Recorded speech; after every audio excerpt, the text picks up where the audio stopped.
Bismillah, assalamualaikum warahmatullahi wabarakatuh. Innal hamdalillah nahmaduhu ta'ala wa nasta'inuhu wa nastaghfiruh wa na'udzu billahi min shururi anfusina wa min sayyiati a'malina. Man yahdihillahu fala mudilla lahu wa man yudlil fala hadiya lahu. Asyhadu an la ilaha illallah wahdahu la syarika lahu wa asyhadu anna Muhammadan abduhu wa rasuluh. Allahumma salli wa sallim wa barik ala nabiyyina Muhammad wa ala alihi wa sahbihi ajma'in, amma ba'du. Ibu-ibu yang berbahagia, insyaallah di kesempatan sore hari ini kita akan melanjutkan lagi kajian kita, di mana untuk pembahasan kitab talak kita cukupkan sampai pertemuan kemarin. Insyaallah hari ini kita akan sedikit refreshing ya, untuk membahas tema lain, yang mana tema ini berkaitan dengan sesuatu yang mulia dan juga agung, di mana sesuatu itu tidak lama lagi mudah-mudahan kita semua akan menemuinya. Ya. Apa itu? Yaitu bulan Dzulhijjah. Ya. Jadi di sini pembahasannya adalah nanti selain keutamaan bulan Dzulhijjah, ya, juga kita akan bahas fikih seputar udhiyah. Udhiyah. Ibu-ibu yang berbahagia, jadi ada seorang ulama salaf bernama Abu Uthman An-Nahdi. Beliau pernah berkata ya, dahulu para salaf berarti orang-orang yang telah mendahului ya, para salaf itu mengagungkan 30 hari. Dirincikan, yang pertama adalah 10 hari terakhir di bulan Ramadan. Kedua, 10 hari awal bulan Dzulhijjah. Ketiga, 10 hari awal bulan Muharram. Ya, jadi 30 hari itu terdiri dari apa? 10 hari terakhir di bulan Ramadan, mulia Ibu di situ. Kemudian 10 hari awal dari bulan Dzulhijjah, tanggal 1 sampai dengan 10. Kemudian yang terakhir adalah 10 hari di awal bulan Muharram. Nah, itu juga mereka begitu mengagungkan. Jadi maknanya adalah pada hari-hari tersebut para ulama salaf itu menjadikan harinya penuh dengan amalan-amalan soleh. Ya, digunakan untuk apa? Berpuasa, mengaji, ya, bersedekah dan selainnya, ya, termasuk amalan soleh. Nah, dan pada kesempatan hari ini, karena bulan Dzulhijjah, di mana 10 hari pertamanya adalah sesuatu yang agung dan mulia, kita insya Allah akan membahas yang pertama adalah keutamanya dahulu sebelum kita bahas fikih kurbannya. Apa sih Bu sebenarnya di antara keutamaan dari bulan Dzulhijjah? Ya, bulan Dzulhijjah itu adalah bulan di mana ada hari-hari di awal bulan tersebut merupakan musim ketaatan. Ya, jadi seperti apa 10 hari terakhir bulan Ramadan. Jadi begitu agung, dan Allah Subhanahu wa taala juga sangat memuliakan 10 hari di awal bulan Dzulhijjah. Dan ada satu hadis dari Nabi Shallallahu Alaihi Wasallam, dari Ibnu Abbas radhiyallahu anhu, beliau bersabda, yaitu Nabi Shallallahu Alaihi Wasallam bersabda, "Ma min ayyamin al-amalu shalih fiha ahabbu ila Allah min hadhil ayyam," yakni ayyam al-ashr. Ya. Tidak ada hari yang amalan sholih yang dilakukan padanya lebih Allah cintai dibandingkan hari-hari ini, yaitu 10 hari di awal bulan Dzulhijjah. Jadi itu utamanya. Allah sangat apa? Mencintai Ya. Bahkan ditanyakan oleh sahabat, ya Rasulullah, wahai Rasulullah, walal jihad fisabilillah, tidak juga jihad di jalan Allah. Ya, sahabat penasaran, ini jihad mengalahkan enggak nih? Lebih dicintai enggak dengan amalan-amalan yang ada pada bulan 10 hari di bulan Dzulhijjah? Rasulullah, wala jihad fisabilillah, tidak pula jihad di jalan Allah, kecuali ya seseorang keluar dengan dirinya dan juga hartanya dan dia tidak kembali ya dengan sesuatu apapun. Maknanya apa? Pada hari tersebut dia keluar berjihad di jalan Allah dengan jiwa dan hartanya, kemudian tidak akan kembali lagi. Nah, artinya apa? Sudah syahid. Nah, itu baru yang bisa mengalahkan. Artinya ini merupakan amalan yang sangat mulia, ibu-ibu. Kalau ibu-ibu bisa memaksimalkan ibadah nanti di 10 awal di bulan Dzulhijjah, luar biasa. Jadi semoga kita sampai pada bulan atau hari-hari tersebut. Kurang berapa hari Bu kira-kira? Sekarang kalau tidak salah tanggal 17 ibu untuk prediksinya, masuk tanggal 10-nya. Berarti sekarang sudah dapat 3 hari. Tanggal 8, tanggal 1. Berarti tinggal 5 hari. Ya. Kurang 5 hari lagi. Mudah-mudahan kita diberi umur panjang sehingga masuk di bulan Dzulhijjah. Kemudian kita maksimalkan amal-amal soleh. Ya, itu diantara nas yang menunjukkan keutamaan di bulan Dzulhijjah. Kemudian apa sebenarnya diantara amalan-amalan yang disukai di bulan Dzulhijjah terkhusus pada 10 hari pertamanya? Nah, yang pertama tentunya adalah asyam, puasa. Ya, puasa.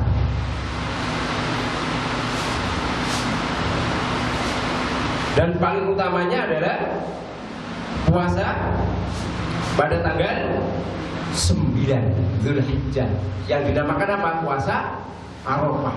Jadi ketika orang-orang yang melaksanakan ibadah haji di sana sedang wukuf, nah kita melakukan amalan namanya puasa. Itu utama sekali ya.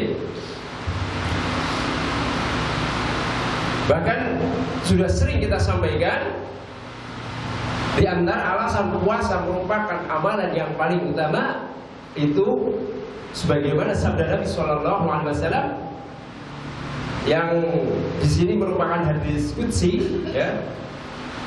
Allah Subhanahu Wa Taala berfirman, kullu amalin bani Adam lah illa syiyam fa innahu li wa ana ajzi bih. Setiap amalan anak Adam itu untuk dirinya kecuali puasa. Puasa itu untukku dan aku sendiri yang akan membalasnya. Coba. Jadi ketika kita berpuasa, puasa apapun ya, puasa Ramadan, ya puasa Arafah atau puasa sunnah-sunnah lainnya, maka ada keutamaan Allah Subhanahu Wa Taala akan membalas sendiri. Ya, di mana puasa itu merupakan amalan yang penuh kesabaran. Yang dikatakan orang-orang yang sabar itu pahalanya tanpa batas. Ya. Mudah itu sebenarnya ya untuk mendapatkan pahala besar. Ya. Kuncinya apa? Sabar. Ya. Termasuk di dalam puasa harus apa? Penuh kesabaran. Neng ya susah gitu. Sabar kadang-kadang susah dijalani. Ya. Kadang ada cerita. Jadi ada orang-orang yang kadang-kadang itu sedikit belok. Dia curhat masalah, ya, curhat suatu ujian. Kemudian sebagai seorang muslim kita wajib mengingatkan, wajib memberikan nasihat. Nah, ketika itu ada yang kami nasihatkan dengan sabar. Ternyata ada yang tidak terima dinasihati dengan sabar. Jadi kenapa alasannya? Jadi kayak semacam bosan mendengar kata sabar seperti itu. Padahal kan iya, tidak ada ucapan lain, nasihat yang lebih baik daripada sabar. Ternyata orang-orang yang seperti itu. Entah kenapa alasannya. Nah, makanya sabar itu selalu apa? Penting kita nasihatkan kepada orang lain. Bahwasanya sabar itu memiliki utama yang begitu besar. Sabar itu kalau di lisan gampang memang ya. Kalau ada orang lain kena musibah, kita gampang nggak ngucapin sabar toli, sabar tondo, ya sabar Pak Bu. Giliran kita yang diuji, waduh, kadang-kadang susah, ya kayak itu. Makanya ini utamanya begitu luar biasa, ya tentang sabar. Kemudian ibu-ibu, ya. Di dalam hadis lain disebutkan bahwasanya Nabi SAW beliau itu berpuasa ketika tanggal 9 Dzulhijjah. Ya. Kemudian beliau juga puasa Asyura. Jadi pada tanggal 10 bulan apa? Muharram. Ya. Dulu sebelum puasa Ramadan kita puasanya itu umat Islam oleh Rasulullah diperintahkan untuk puasa di bulan Muharram. Kemudian juga Nabi SAW senantiasa berpuasa 3 hari di setiap bulannya, ya, 3 hari seperti itu. Jadi itu termasuk sunnah Nabi. Ya, misalkan milih ayam lebih, ya pertengahan di bulan Bulan Hijriah. Nah, monggo dimanfaatkan. Tanggal berapa aja Bu? 13, 14, 15. Nah, itu Nabi senantiasa melaksanakan puasa atau melakukan puasa 3 hari setiap bulannya. Kemudian berikutnya di antara amalan yang dianjurkan adalah al-iktsaru minat tahmidi wa tahlili wa takbir. Memperbanyak tahmid. Tahmid ucapan apa Bu? Alhamdulillah. Tahlil la ilaha illallah, perbanyak itu Bu. Terus yang terakhir memperbanyak takbir, Allahu Akbar. Kayak zikir setelah sholat, subhanallah walhamdulillah wa la ilaha illallah wallahu akbar, yang perbanyak itu. Ya, di bulan Dzulhijjah. Ibu sambil nyapu, baca tuh zikir itu. Sambil nyuci piring, ingat gak Bu? Kadang-kadang lupa ya, fokusnya lain. Aduh, habis cuci piring, saya bakal cuci baju. Habis cuci baju, saya nyetrika. Nah, setelah nyetrika, saya akan ngangkatin pakaian sudah saya jemur. Habis itu masak, mandi, nyambut suami pulang. Pikirannya itu kadang-kadang. Makanya ini coba kita berubah, memikirkan yang lebih mendatangkan apa? Pahala besar. Itu sejenak aja. Wah, saya habis ini nyetrika baju, sambil nyapu lanjutkan zikir subhanallah walhamdulillah wa la ilaha illallah wallahu akbar. Perbanyak. Itu tabungan yang luar biasa. Ringan di lisan, tapi nanti di akhirat pahalanya luar biasa. Namanya zikir itu, ya. Bahkan kalau semacam zikir istighfar itu Bu, istighfar itu juga efeknya luar biasa. Bahkan istighfar itu ketika orang lain yang melakukan untuk diri kita, dikisahkan nanti di akhirat itu ada orang keheranan, bapak atau ibu atau orang tua ya yang keheranan. Kenapa? Dia tanya kepada Allah, kok bisa aku mendapatkan derajat yang tinggi ini? Kata Allah Subhanahu wa taala, istighfari waladikala. Karena itu pengaruh dari istighfar anakmu untukmu. Jadi istighfar anak untuk kedua orang tuanya itu efeknya luar biasa. Nanti orang tuanya bakal ditinggikan derajatnya di sisi Allah Subhanahu wa taala. Sampai-sampai orang tuanya nggak tahu, kok bisa saya mendapatkan derajat tinggi di akhirat. Bingung dia, kok bisa? Nah, kata Allah, karena apa? Istighfar anakmu untukmu. Nah, makanya ini anak-anak kita sering ingatkan, tolong setiap habis sholat, setiap waktu mustajab, doakan bapak ibu, istighfar, nggak usah banyak-banyak, istighfar. Ya Allahumma firli, doa untuk diri sendiri ya. Allahumma firli, ya Allah ampunilah diri, walidayya, dan juga kedua orang tua. Udah seperti itu aja, sudah akan berefek luar biasa. Nah, itu. Jadi istilahnya kalau anak kita itu rajin istighfar untuk kita, baik kita masih hidup ya Bu, ini nggak hanya pada saat kita sudah sedo meninggal, enggak, bahkan waktu kita masih hidup itu akan luar biasa untuk kita tabungan. Dan itu nanti juga termasuk amalan yang tidak akan putus sampai kita meninggal dunia. Ketika kita meninggal dunia, anak kita selalu memohonkan ampun untuk kita, selalu sampai. Walad soleh ya taulah. Jadi anak yang soleh senantiasa mendoakan kedua orang tuanya. Begitu Ibu. Monggo rajin menasihati putra putrinya. Istighfar Ibu, insyaallah ya. Dan nanti juga misalkan anak kita kok menasehati putra putrinya seperti itu, cucu-cucu kita, gitu ya. Karena dulu kita mengajari anak kita dapat nggak Bu? Dapat juga. Coba makin banyak, makin nyambung. Makanya Masya Allah, kalau anak-anaknya terus deret soleh-soleh, kita luar biasa nanti tabungan kita, ya. Gitu. Iya, perbanyak ya Bu ya. Nanti di 10 hari di awal bulan Dzulhijjah.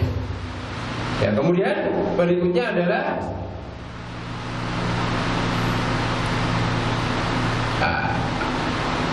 sifat takbirnya Bu. Mungkin kadang-kadang ada yang bingung sifat takbirnya gimana. Takbir ketika di hari raya atau di ayamul tasyrik ya, hari-hari tasyrik, atau takbir-takbir yang sifatnya mutlak, tidak mukoyat. Gimana sih cara takbirnya? Ibu-ibu sudah hafal mungkin takbirnya Allahu Akbar, Allahu Akbar, la ilaha illallah, wallahu akbar, walillahil hamd.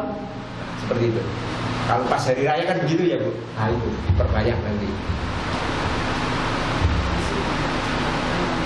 Kemudian yang berikutnya adalah di antara amalan yang disyariatkan adalah adaul haji wal umroh, yaitu menunaikan haji dan umroh. Nah, makanya kalau haji itu bulannya terbatas, nggak boleh setiap bulan ya Bu ya, nggak boleh. Jadi hanya pada saat bulan Dzulhijjah nanti.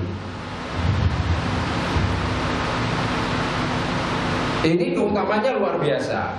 Ada jamaah sini yang tahun ini haji, yang rutin kajian belum? Nah, mudah-mudahan Bu ya, kita bareng-bareng berdoa, mudah-mudahan dimudahkan semua dapat menunaikan rukun Islam yang kelima, yaitu haji. Ya. Jangan pernah berpikir kayaknya nggak bisa.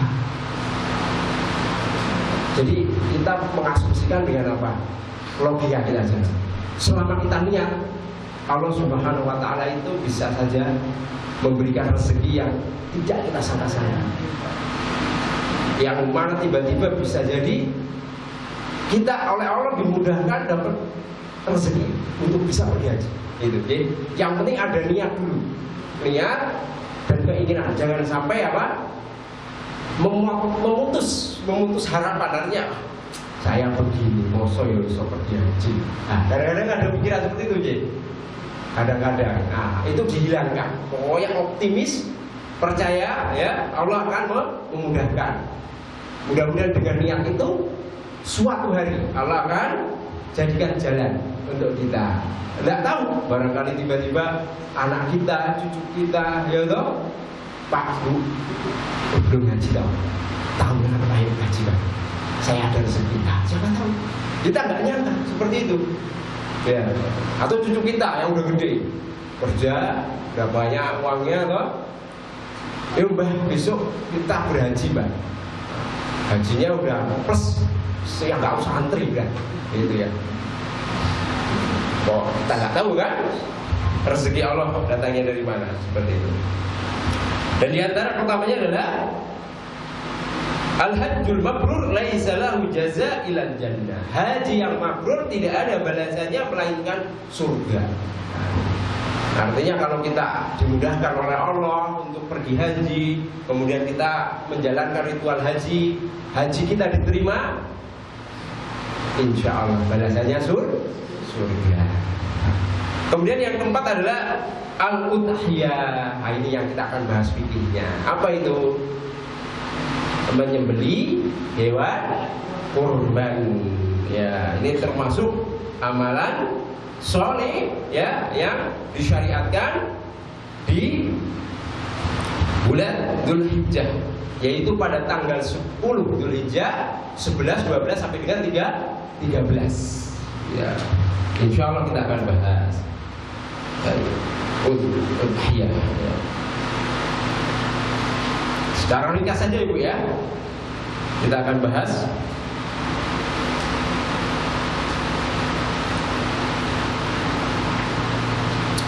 Ini juga ada sejarahnya ya Bu. Sejarah dari apa? Sejarah dari syariat kurban. Masih ingat ceritanya Bu? Dari kisahnya siapa Bu? Nabi Ibrahim alaihi salam. Jadi Nabi Ibrahim itu saat itu bermimpi diperintahkan oleh Allah untuk menyembelih putranya. Putra yang sangat disayanginya, putra yang sudah dinanti-nantikan sejak lama.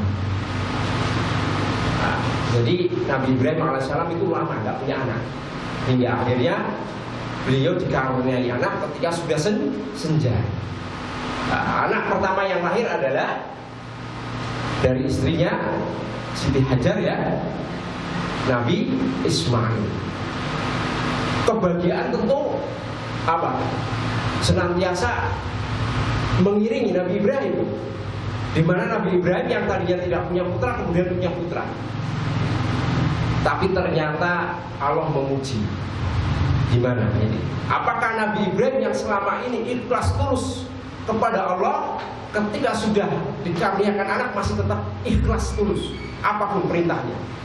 Dikasih mimpi, diperintahkan menyembelih putranya.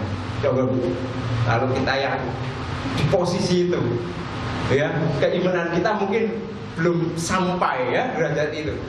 Mungkin kita akan paling mimpinya mimpi apa? Pokoknya dicari-cari celah. Ya, dicari-cari celah biar kita nggak nyembelih putra kita. Mungkin saja seperti itu kalau kita levelnya ya. Tapi ternyata Nabi Ibrahim enggak. Nabi Ibrahim kemudian apa? Menceritakan tentang mimpinya kepada Nabi Ismail. Bahkan Nabi Ibrahim ketika mendapat perintah itu tidak langsung sembunyi-sembunyi ya, sembunyi-sembunyi, kemudian melihat Nabi Ismail lengah kemudian dipotong enggak. Tapi minta pendapatnya Nabi Ismail. Pendapatnya menceritakan bahwasanya beliau bermimpi diperintahkan untuk menyembelih kamu, ya, menyembelih anaknya. Gimana reaksi Ismail saat itu? Masih ingat ceritanya? Jangan Pak, saya masih kecil gitu. Hah? Tidak. Ya ternyata Nabi Ismail, masya Allah, luar biasa. Ya, luar biasa sekali. Dengan hati yang lapang, dengan ketawaduan, dengan tawakal, malah mengatakan kepada Nabi Ibrahim apa? Lakukan apa yang Allah perintahkan kepadamu, insya Allah kamu akan mendapatiku termasuk orang-orang yang sabar. Bayangkan, ini kan bapak dan anak yang imannya luar biasa, luar biasa sekali. Ya, akhirnya singkat cerita Nabi Ibrahim pun sudah menggeletakkan Nabi Ismail siap dipotong. Akhirnya kemudian Allah tahu Nabi Ibrahim ternyata masih saja menjaga keimanannya ikhlas. Akhirnya datang malaikat Jibril mengganti Ismail alaihissalam dengan apa? Seekor domba. Hingga akhirnya disyariatkan ini untuk kita umat Islam syariat kurban. Itu. Itu singkat cerita seperti itu. Ini kisah yang kita renungkan, dua sosok yang teladan dengan penuh kesabaran dan juga ketaatan kepada Allah Subhanahu wa Ta'ala. Meskipun perintahnya itu secara hati berat untuk dilakukan, ya, oleh keduanya, tapi karena mereka lebih cinta Allah dibandingkan dunia, mereka siap. Nah, kita harus begitu. Jadi ketika Allah memerintahkan, ya kita sami'na wa ata'na, kami dengar dan kami taati. Nyata dia, Bu?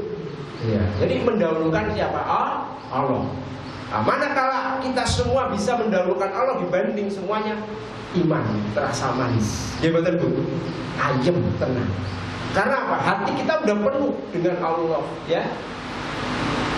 Tujuan kita Allah, sudah. Apapun yang terjadi dengan diri kita, sudah. Kita insya Allah apa? Tenang menghadapi kehidupan di dunia. Yang penting dunia siapa? Allah selalu menjadi hal pertama. Ibu-ibu ketika berbakti kepada suami karena Allah, ayam insya Allah, ya, tentram keluarganya, ya, apapun seperti itu. Baik, kita akan masuk ke bab fikihnya. Baik ibu-ibu, berikutnya adalah kita masuk fikih udhiyah.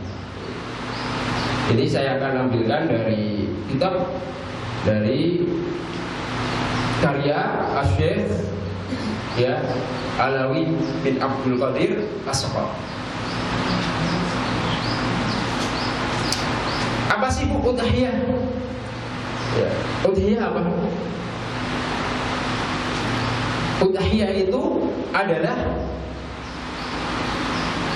menyembelih pada hari Idul Adha secara bahasa, ya, secara bahasa itu. Jadi menyembelih di pagi hari di waktu hari raya Idul Adha, itu udhiyah.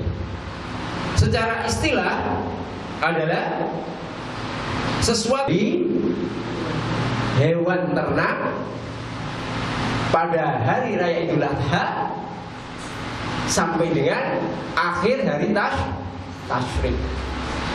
Nah, dalam rangka apa? Mendekatkan diri kepada Allah Subhanahu wa Ta'ala.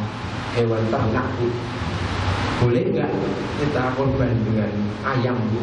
Ayam hewan ternak, hah? Boleh nggak, Bu? Tadi dikatakan hewan ternak, ya, boleh nggak, Bu? Nggak boleh. Kenapa, Bu? Hah? Kenapa nggak boleh? Hah? Iya, harusnya harus domba. Terus apa, Bu? Sapi. Terus unta. Iya. Jika itu, Bu, kerbau boleh nggak? Hah? Kerbau boleh nggak?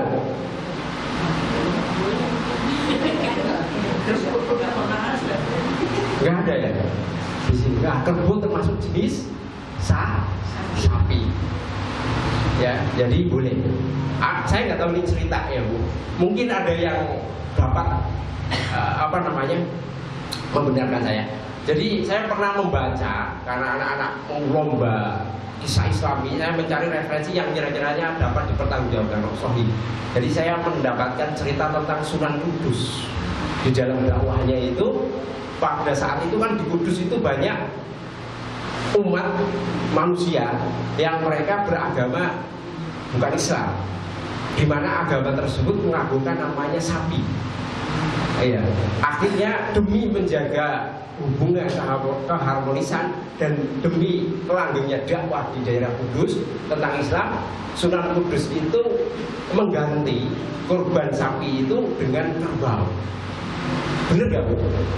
Dan itu katanya saat ini ada sebagian yang masih seperti itu. Bener gak? Ada gak yang dekat situ misalkan daerah mana? Hah? Bener, Bu? Pernah dengar belum? Hah? Iya, walau alam ya, itu konon seperti itu. Makanya masih ada sebagian masyarakatnya tradisinya mengganti sapi dengan kerbau. Seperti itu. Waktu itu tujuannya biar dakwah Islam itu diterima dulu di sana. Coba kalau ada orang yang mengagungkan hewan tersebut, kemudian tiba-tiba kita dakwanya langsung, oh syariat Islam mensyariatkan bolehnya menyembelih hewan kurban dengan kambing, sapi, onta misalnya. Kemudian mereka masih minoritas, masih sedikit umat muslimnya, dan yang banyak mungkin agama selain Islam, kemudian berkorban dengan sapi mungkin. Waktu itu mungkin Sunan Kudus bisa jadi berpikiran, wah nanti mereka benci Islam gitu kan, karena kok seperti itu gitu, nggak menghargai kami gitu. Nah, makanya Sunan Kudus mengganti dengan kerbau. Barangkali pikiran seperti itu hingga akhirnya ya alhamdulillah masuk Islam nggak mayoritas di situ. Tapi tradisi itu konon masih ada. Nah, saya mau mengklarifikasi, barangkali di sini ada yang orang Kudus atau dekat-dekat Kudus gitu. Tidak ada, Bu. Asli Purworejo semua. Desa Kudus ada? Nggak ada? Nggak ada ya. Tapi cerita itu dengar, Bu? Dengar ya. Ya. Itu monggo kalau mau di, ya, makanya kan minta dibetulkan itu, benar ya? Masih ada ya. Nah itu jadi hewan ternak yang diperbolehkan untuk berkorban itu harus sesuai aturan syariat. Makanya kita dalam menjalankan agama ini jangan coba-coba keluar dari tuntunan syariat. Ya toh, perintahnya nyembelihnya bolehnya apa saja? Kambing, ya jenisnya domba, terus apa lagi? Biri-biri ya termasuk. Kemudian yang berikutnya sapi termasuk kerbau, yang terakhir apa? Onta. Nah, itu ada nasnya dan itu merupakan perintah dari agama kita. Kemudian ibu-ibu disyariatkan yang udhiyah ya atau menyembelih hewan kurban itu merupakan kesepakatan para ahli ilmu ya, jadi disepakati tentang disyariatkannya menyembelih hewan kurban. Sudah semuanya nggak ada hilaf ulama lagi, sepakat ini disyariatkan.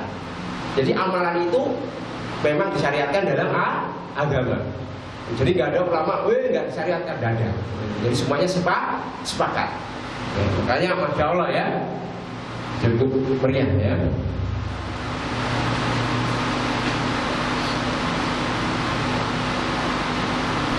Kemudian di antara keutamaan udhiyah apa, Bu? Di antara keutamanya adalah dia merupakan syiar agama kita, ya. Syiar agama kita dan ia merupakan bentuk ketakwaan kita kepada Allah Subhanahu wa taala. Dan di situ ketika kita berkurban, kita mengeluarkan uang atau Bu untuk membeli hewan kurban, atau kalau kita punya ternak, kita juga akan apa? Menyembelih. Artinya kalau nggak ada ketakwaan di situ ya bisa jadi kita nggak akan melaksanakan. Makanya ketika ibu-ibu sekalian kok kemudian berkurban hewan kurban, itu menunjukkan apa? Wujud takwa kita kepada Allah. Nah, takwa keutamaan, Ibu. Karena orang-orang yang bertakwa itu jaminannya apa? Surga. Itu ya, Bu. Tadi saya sedikit lupa ya, itu keutamanya. Kembali ke tadi. Bu, tadi saya katakan hewan yang disyariatkan untuk berkurban adalah hewan ternak. Dan hewan ternak pun sudah ditentukan jenis kambing, sapi, termasuk kerbau dan juga unta. Bu, kalau misalkan saya nangkep kijang, boleh nggak untuk korban? Kijang termasuk kayak jenis kambing ya, boleh nggak, Bu? Hah? Atau saya nangkep sapi liar? Boleh nggak? Ada sapi liar di hutan, hidupnya di hutan, nggak pernah dipiara orang. Saya melihat, sapi liar nggak ada yang punya. Kemudian saya berburu itu, wah ketangkep tuh. Saking hebatnya mungkin saya ya. Padahal ya nggak bisa nangkep hewan sapi ya, lo nggak hebat ya, apalagi liar. Terus saya ingin jadikan korban, boleh nggak? Hah? Tidak boleh, bagus Bu, nggak boleh ya, karena hewannya liar. Bukan punya. Nah kalau liar kan, Bukan punya kita, jadi masuk program. iya, maksudnya kan hewan liar kan tidak dipiara orang toh Bu. Seperti itu. Maknanya harus hewan yang diternak. Gitu ya. Jadi bukan hewan liar yang ada di hutan. Kalau di hutan kan milik siapa saja ya Bu. Ketika saya menangkap hewan itu sudah menjadi milik saya bukan Bu? Aduh. Sudah toh kan di hutan Bu. Kayak ikan misalkan, saya berburu ikan di laut, mancing. Ikannya milik saya bukan Bu. Kalau saya mancing dapat ikan, milik saya toh. Ya, asal tidak di gelombang laut. Iya kalau di laut maksudnya Bu, di laut. Begitu ya Bu. Tadi untuk tambahan. Jadi hewan yang masih liar tidak diperkenankan untuk berkurban. Itu jadi harus hewan ternak. Baik, kita kembali ke keutamaannya.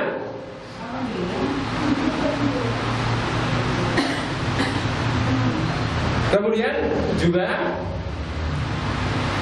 di antara utamanya adalah ketika seorang dia berkurban pada Idul Adha, dia setelah menyempurnakan ya ritual ibadahnya dan termasuk dikatakan hewan kurban. Kalau setelah sholat dilakukannya. Lalu bagaimana kalau misalkan belum sholat subuh, habis subuh lalu dipotong tuh kambingnya, ya cepat dimasak. Termasuk kurban bukan Bu? Sudah masuk hari raya tapi belum sholat. Subuh itu habis sholat subuh, kambingnya dikeluarkan langsung Bismillah Allahu Akbar. Gitu. Gimana Bu? Termasuk hewan kurban bukan? Bukan. Jadi kalau yang disembelih sebelum sholat dia termasuk sembelihan biasa, ya bukan termasuk kurban. Gitu J. Bisa dipahami J perbedaannya. Ya, jadi itu termasuk kita sudah sempurna kalau kita menyembelihnya setelah sholat Idul Adha. Kemudian yang keempat, hikmah disyariatkannya apa Bu? Hikmahnya. Kenapa kok disyariatkan berkurban? Apa Bu? Coba kira-kira apa? Hikmahnya apa? Kok disyariatkan berkurban? Apa Bu? Kenapa kira-kira? Hikmahnya apa Bu? Belakang Bu? Hah? Apa? Hikmah. Hikmahnya diantaranya adalah bentuk syukur kita kepada Allah Subhanahu Wa Taala atas nikmat hidup ini. Ya, bentuk syukur. Kemudian hikmah yang kedua, ya hikmahnya banyak, tak sebutkan yang sesuai di sini aja ya. Yang berikutnya adalah menghidupkan sunnah dari Nabi siapa?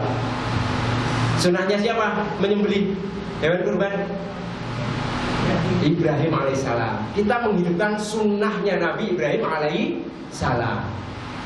Ya ini termasuk kalau dalam bab nanti bab usul fikih atau fikih ya, usul fikih. Apakah amalan-amalan umat terdahulu termasuk syariat kita? Bukan. Nah itu ada rincian. Kalau yang syariat kita juga memerintahkan menjadi bagian kita, termasuk apa? Berkurban. Kan berkurban syariatnya Nabi siapa? Syariatnya Nabi Ibrahim. Kemudian diadopsi oleh syariat Islam atau syariatnya Nabi Muhammad. Selain berkurban apalagi Bu yang termasuk kita adopsi atau Allah mengadopsikan untuk kita? Kita, ya kan? Bersunat juga termasuk, ya. Dan selainnya, ya nanti kita bahas di lain kesempatan mudah-mudahan. Berikutnya di antara hikmahnya adalah wasilah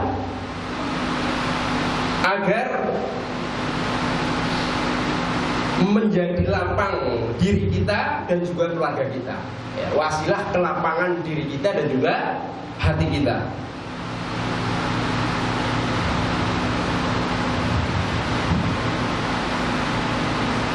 Kemudian juga termasuk di dalamnya sebagai apa?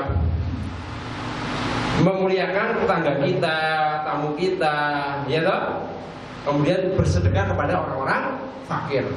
Nah, itu termasuk hikmahnya juga. Jadi manakala kita bisa berkurban di situ, akhirnya kita kan memberi tetangga kita, atau Bu? Termasuk memuliakan mereka, kan memberikan, ya, hewan kurban kita. Kemudian juga kita akan bersedekah kepada orang-orang fakir, atau kita akan menjamu orang-orang yang menjadi tamu kita.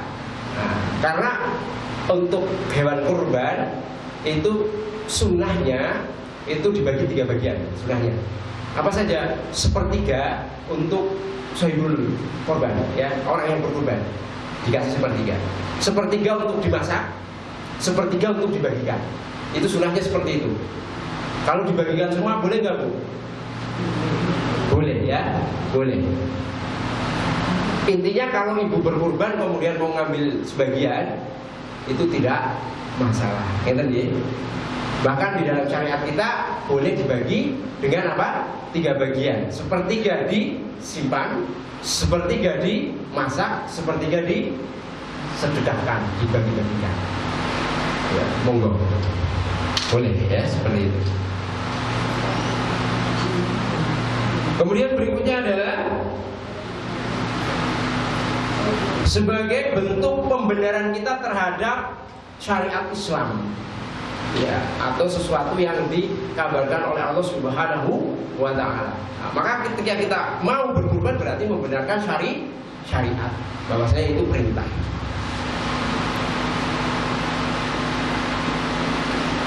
Dan juga membenarkan bahwasanya hewan ternak itu memiliki manfaat untuk kita sebagai umat manusia. Nah, di antara manfaatnya apa? Yaitu bisa untuk kita jadikan sembelih, dagingnya bisa kita konsumsi. Kemudian, udah jam 5 Bu ya? Cepet ya? Kecepetan? Ini jam berapa? Masih 47. Kecepetan ya Bu ya? Nanti sesuai jam HP saya ya. Kemudian hukum menyembelih hewan kurban, gimana hukumnya Bu? Hukumnya apa Bu? Dari sini hukumnya apa? Wajib. Dari sini? Wajib bagi yang mampu. Yakin Ibu? Iya. Jadi hukum menyembelih hewan kurban itu ada 2 pendapat. Ya, 2 pendapat. Yang pertama, hukumnya sunnah muakkadah. Jadi sunnah yang ditekankan. Nah, ini merupakan pendapat jumhur ulama, mayoritas ulama. Jadi kebanyakan ulama berpendapat hanya apa? Sunnah muakkadah. Jadi nggak sampai derajat wajib. Bisa dipahami sampai sini Bu? Kemudian yang berikutnya, yang kedua adalah dia wajib bagi yang memiliki keluasan. Bagus Ibu tadi berpendapat seperti itu. Itu pendapat dari kalangan mazhab Hanafiyah. Hanafiyah Abu Hanifah. Ya. Beliau mengatakan apa?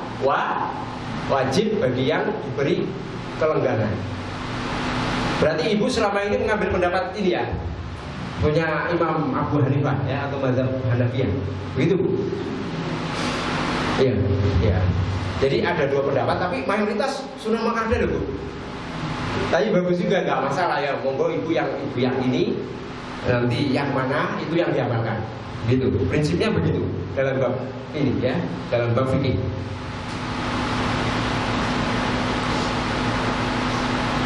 Dan kemudian ada juga hukum wajib ya dalam kurban ketika nazar. Nah, jadi ketika nazar wajib menunaikan. Nah, ibu-ibu pernah bernazar, saya kalau anak saya lulus P3K tahun depan atau tahun ini saya akan menyembelih hewan kurban. Nah, itu kalau sudah nazar seperti itu wajib menunaikan. Jadi wajib.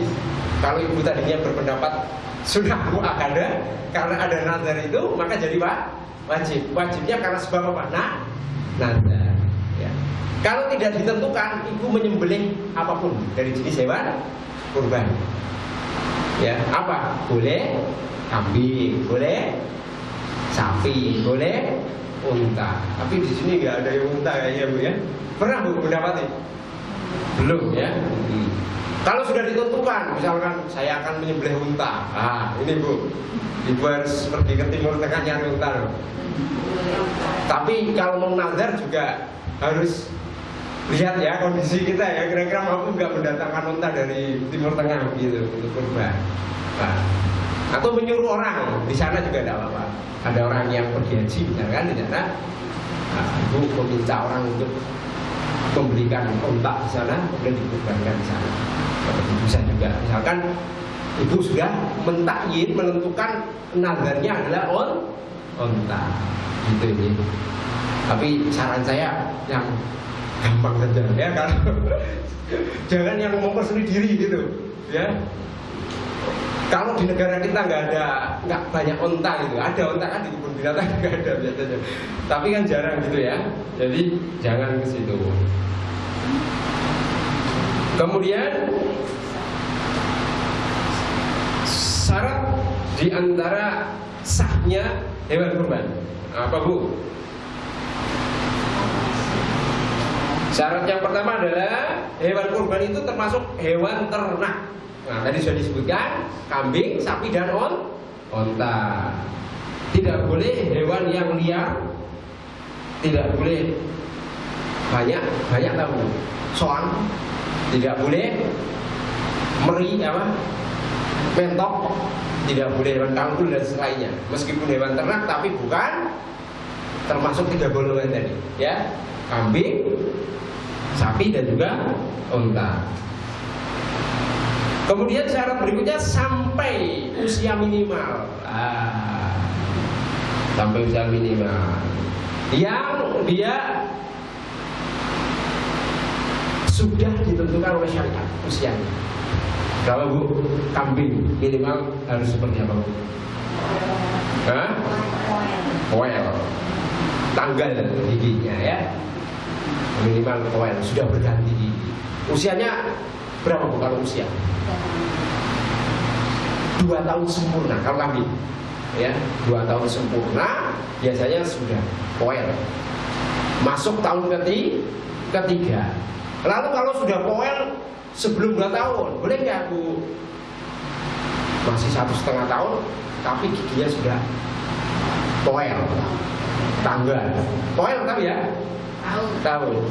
Saya tadinya nggak tahu Bu. Koel bahasa mana ya gitu. Cari-cari koel itu tanggal ternyata ya. Tanggal udah ganti ya maksudnya.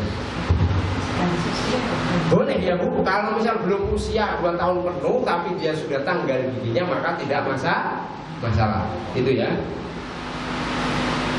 Kemudian berikutnya, gimana untuk usia dari unta Bu, berapa?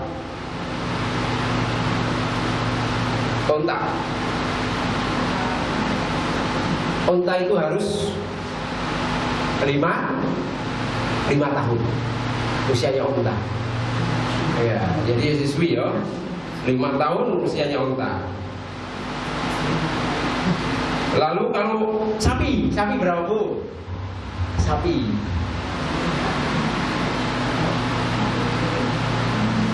berapa Bu sapi? Nah, ibu piara sapi baru setengah tahun disembelih, boleh nggak? Masih pedas ya Bu? Iya. Jadi kalau sapi itu sempurnanya ketika usianya sudah 2 tahun, sama seperti kan kambing. 2 tahun.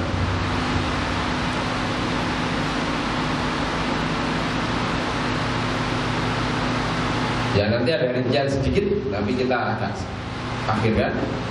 Kemudian syarat yang ketiga adalah selamat dari cacat yang menghalangi dari sahnya berkurban. Ya.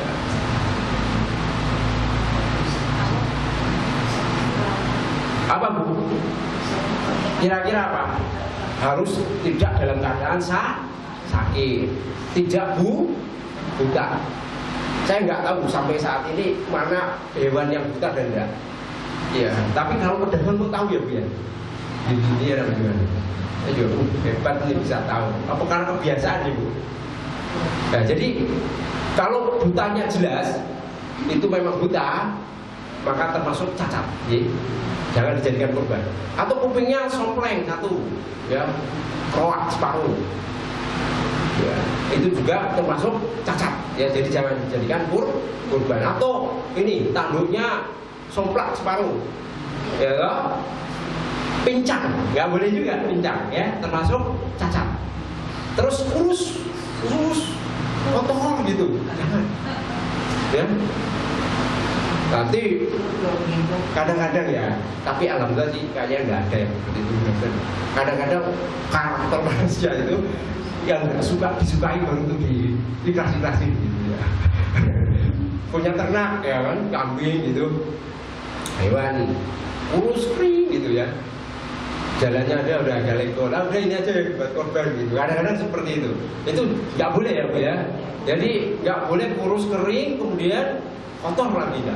Hewan kurban itu harus bagus, gagah, ya, sehat.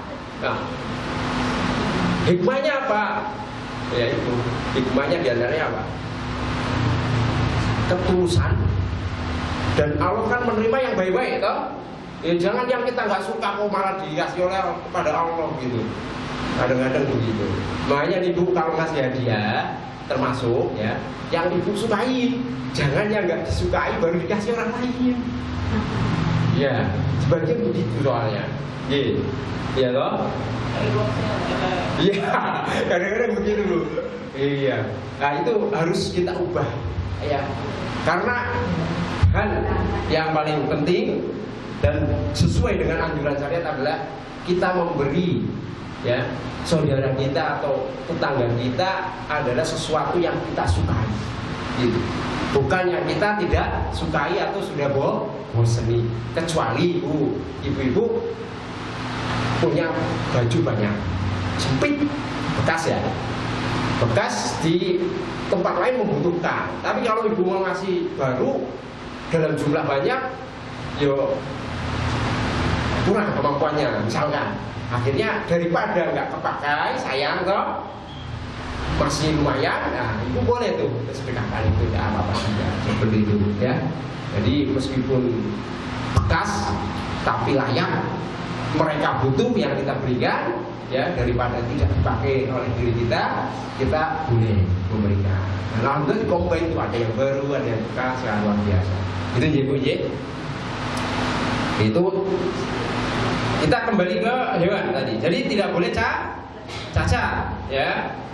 Kemudian berikutnya adalah hewan yang disembelih itu disembelih pada waktu disyariatkannya atau diperbolehkannya untuk menyembelih, atau termasuk masih yang disyariatkan untuk berkorban. Dimulai sejak apa? Sholat Id sampai dengan akhir hari tasyrik itu boleh Bu. Jadi di sini ada nggak Bu yang menyembelih itu hari keduanya? Ada, alhamdulillah ya. Artinya kadang-kadang hari pertama dagingnya banyak, ya toh. Kalau numpuk-numpuk kulkasnya penuh, ya toh, nggak ada tempat lagi ya. Kalau udah dimasak hari pertama kan besok dapat lagi kan.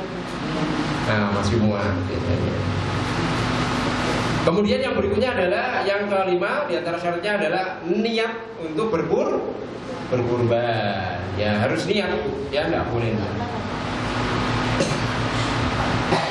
Baik, itu saja karena sudah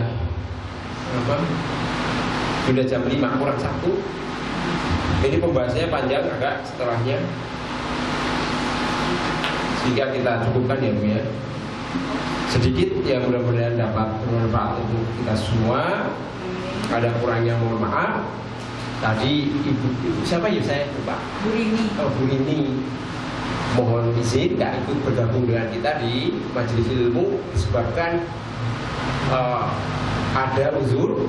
Jadi putri saudaranya ya, berarti ponakannya ya, ponakannya itu sakit usus besar ya, yang tadinya diponis usus buntu, setelah dioperasi ternyata usus besar, akhirnya dioperasi.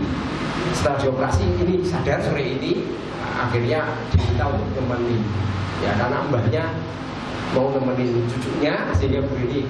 Nah tadi memohon kepada kita ya untuk bareng-bareng mendoakan, ya tadi mendoakan siapa? Ponakan berarti ya, ponakannya Bu ini namanya tadi Alim ya, tua Alim. Depannya siapa ya tadi ya? Yohana ya? Yohanita ya, Mbak Yohanita ya. Masih SMA katanya ya, Mbak Yohanita. Tua Alim ya. Ya monggo ibu ya. Kita doakan semoga Mbak Alin segera diberi kesehatan oleh Allah Subhanahu wa taala. Ya. Kemudian sembuh dari sakitnya, dari usus besarnya, dan bisa beraktivitas bagaimana mestinya lagi. Ya, hari ini selesai operasi dan sudah sadar. Jadi monggo kalau barangkali bisa mensupport, dekat rumahnya Bu. Masih di rumah sakit. Masih di rumah sakit. Ya, itu saja itu ya, kita doakan syafa Allah syifaan kamilan. Jadi semoga Allah memberikan kesembuhan kepada Ananda dengan kesembuhan yang total atau benar-benar seperti itu. Saya akhiri, ada kurangnya mohon maaf. Wassalamualaikum warahmatullahi wabarakatuh.